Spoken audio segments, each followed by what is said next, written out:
Good afternoon, ladies and gentlemen. Shalom. I'm David Mencer, Israeli government spokesman. So for this press briefing, a quick update from me. Please then put your questions in the chat of this Zoom, all of which we'll answer this Thursday, the 22nd of August, day 321 of the October 7th war. The war aims remain consistent. The return of all of our hostages, 109 of them, Christians, Jews, Muslims, Buddhists and Hindus from 23 countries, aged from just 1 year old, the red-headed Ariel Bibas, to 86 years old.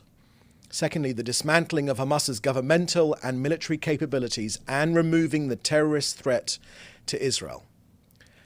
Allow me to start today with an operational update and some facts and figures, the latest ones that we have. The IDF has confirmed it has defeated the Hamas Rafah division. The Hamas Rafah division was defeated by the brave soldiers of the IDF's 162nd Division. The IDF destroyed over 150 tunnels in the Rafah area. The government has instructed the IDF to concentrate efforts in the coming period on completing the destruction of the remaining tunnels. In the Tal al-Sultan area in Rafah, 50 terrorists were eliminated in the last day, and the IDF has shown pictures of arms, deadly arms hidden in UNRWA bags. You can see that on the IDF Telegram channel. The defense minister who visited there yesterday made clear that of the 150 tunnels destroyed, around 100 tunnels are in fact trenches dug using engineering tools above the ground and then covered with 1 meter or 2 of dirt.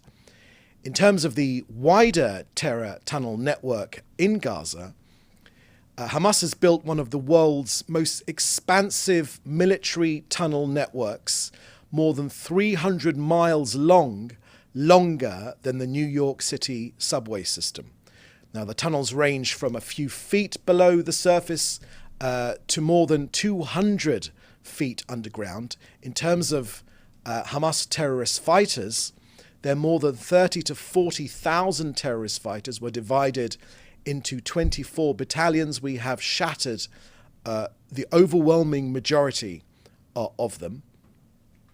Now, these Hamas terrorists have been equipped with anti-tank guns, rifles, heavy machine guns, grenades, mortars, improvised explosive devices, and other weapons. Now, the IDF has killed more than 17,000 of the estimated 30 to 40,000 of the Hamas terrorist army, which is why the Philadelphia corridor, the border between Egypt and Israel, the Hamas lifeline of terrorist smuggling, is so crucial. So, reports that the Prime Minister has agreed that Israel will withdraw from the Philadelphia corridor are incorrect. Israel insists on the achievement of all of our war objectives as defined by the Security Cabinet, including that Gaza never again constitutes a security threat to Israel. Now, this requires securing the southern border. The Prime Minister's made that crystal clear just yesterday. Elsewhere in Gaza, using precise IDF intelligence last night, saw an exact strike on a weapons storage facility in Gaza City. Now, Hamas ruthlessly located this command and control center inside the compound that was formerly the Saladin school. Now, when a school has become a Hamas military center with weapons storage and rocket storage and other weapons to attack Israel, it is no longer a school. There are no lessons taking place in this former school. Hamas have made it a legitimate military target as defined by international law.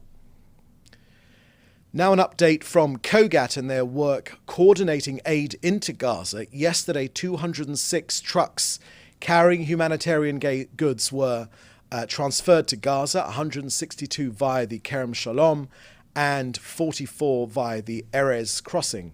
Aid arrived from Egypt, Jordan and Israel's port of Ashdod.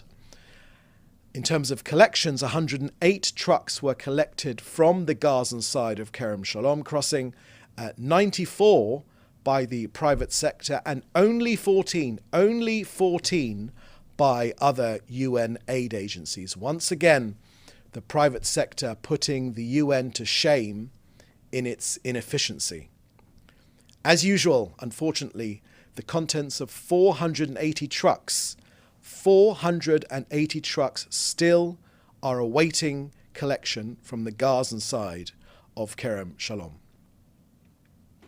Since the beginning of this war, more than 46,000 trucks have delivered more than 910,000 tons of humanitarian aid into Gaza. That's 910,000 tons of humanitarian aid which have gone into Gaza, which is 80% more food compared to prior to October the 7th. So that's the end of our briefing here today. I will now take your questions, which you should put in the chat together with your news outlet.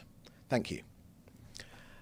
First question here I can see is from Jim Williams at Zenga International News in Washington, D.C.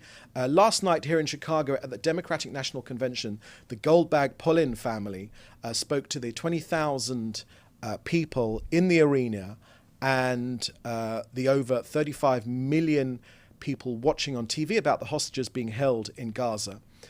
When they made their plea to get their son back, there wasn't a dry eye in the House.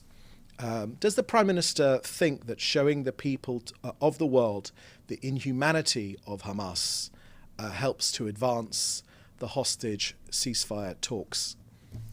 Thank you very much for that question, Jim. I think none of us, certainly here in Israel, can have been anything but moved at the incredible courage of all of our hostage families, but particularly of the Goldberg Polin family.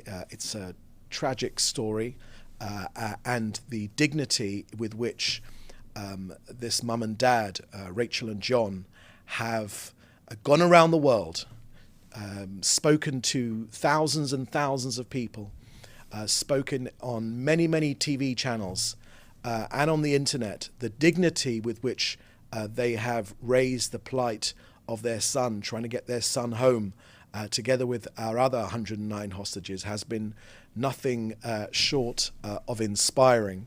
And all of us here are pleased that the DNC managed to see them and meet them and hear from them for themselves. It is a daily, every minute that these poor 109 people are held in custody is a crime against humanity and a symbol of the inhumanity of the Hamas leadership. Our people must be brought home right now without any further delay. It is an outrage and just a symbol of the inhumanity of this terrorist organization that they continue to hold our people 321 days on now. Next question is from Hannah Julian from the Jewish Press. Last night, a readout from the White House said that the conversation between the Prime Minister and President Biden stressed the urgency of bringing a ceasefire and hostage release deal to closure and discussed the upcoming talks in Cairo to remove any remaining obstacles. What's the government's response to the implication that it's Israel's job to remove any remaining obstacles to a Hamas deal? Thank you very much for that question, Hannah. Look, on this hostage release deal, the Prime Minister he couldn't have been clearer that Israel is committed to and is doing everything in our power to bring back all of our 109 hostages who are still cruelly being held in Hamas captivity for 10 months now. The living and the deceased alike, the living to be returned to their family, and the deceased to give them the decency which they were denied in life, and give them a proper burial, dignified burial. Among them, we know, are women, children, and the elderly. So we do appreciate the efforts of the United States and the mediators to dissuade Hamas from its refusal, Hamas's refusal, again I say, Hamas's refusal, as it has been throughout the last 10 months. It has been Hamas that have walked away from a deal every single time, except for that moment in November when we managed to pull 100 of our people out. Now, Hamas refused to agree to a deal for the release of our hostages.